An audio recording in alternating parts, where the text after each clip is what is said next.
Bismillahirrohmanirrohim. Assalamualaikum warahmatullahi wabarakatuh. Perkenalkan, nama saya Rizka Winatari dari Prodi Manajemen Fakultas Ekonomi. Di sini saya akan menjelaskan tentang bab sholat. Sholat menurut bahasa Arab artinya doa.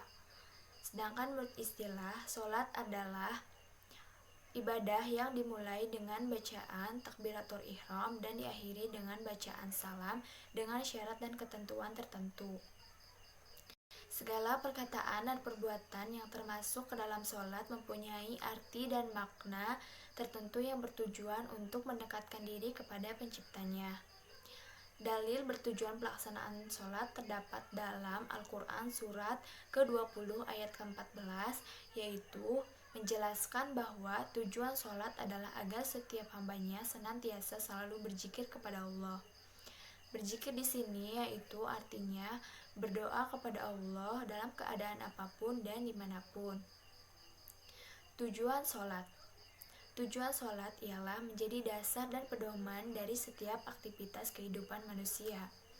Karena sholat adalah amalan yang paling pertama dihisab di akhirat kelak. Oleh karena itu, sholat merupakan ibadah yang mengatur segala aktivitas, baik itu yang diperintahkan maupun aktivitas manusia yang berhubungan dengan Allah sebagai Tuhan penciptanya disebut dengan hablum. Sedangkan aktivitas yang berhubungan dengan manusia disebut minannas. Tujuan Allah menciptakan kita adalah untuk beribadah dengan amal kebaikan dan menyembah kepadanya. Menyembah di sini berarti beribadah dan salah satunya adalah sholat. Kita hidup di dunia ini hanya sementara dan dari kehidupan di dunia inilah penentu yang akan membawa kita masuk ke surga atau ke neraka. Terdapat dalam surat Al-Baqarah ayat ke-45 yang artinya yaitu jadikanlah sebagai penolongmu dan sesungguhnya yang akan dimiliki itu sungguh berat kecuali bagi orang-orang yang khusyuk. Ibarat orang mengatakan bahwa hidup di dunia hanyalah sebuah permainan. Di dunia kita diuji dengan waktu dan keadaan.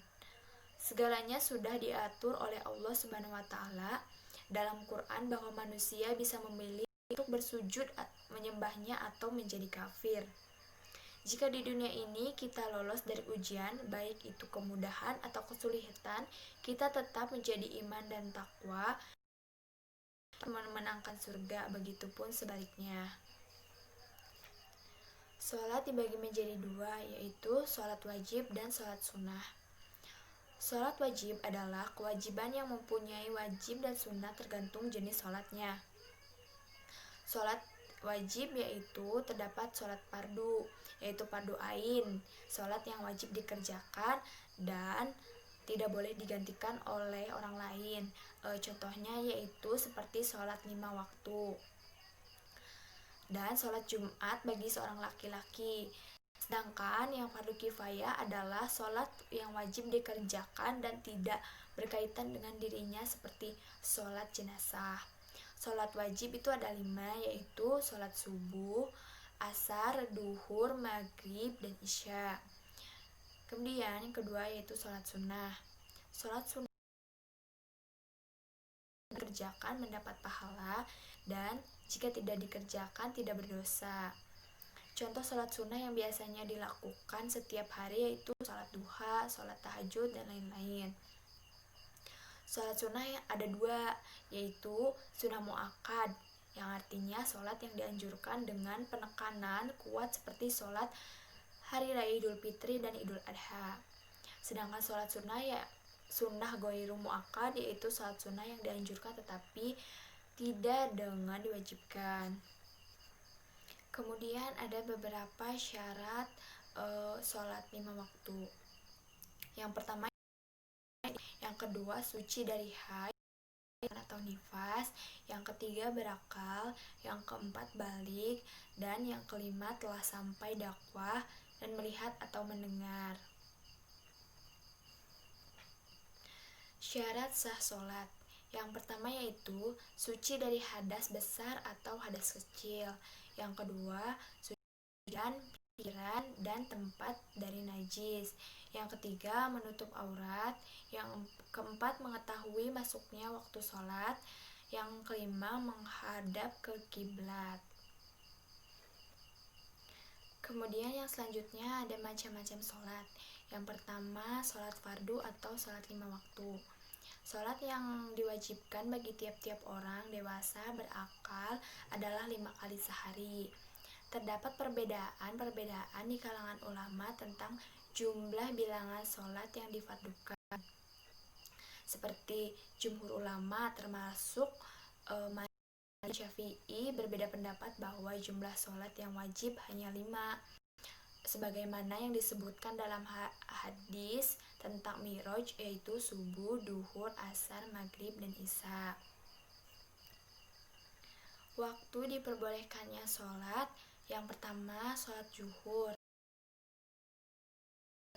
setelah tergelincir matahari dari pertengahan langit.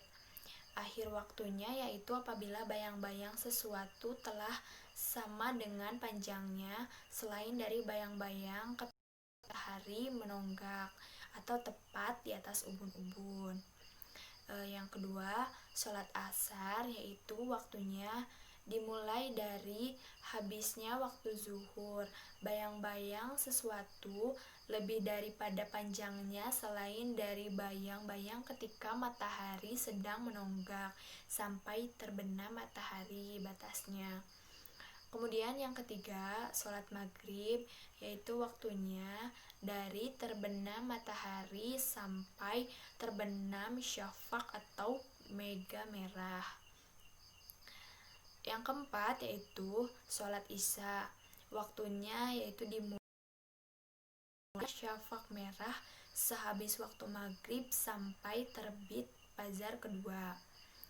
Kemudian sholat subuh, yaitu waktunya dimulai dari terbit fajar kedua sampai terbit matahari. Cukup sekian penjelasan tentang bab sholat dari saya. Kurang lebihnya mohon dimaafkan. Wabillahi taufiq wal hidayah. Wassalamualaikum warahmatullahi wabarakatuh.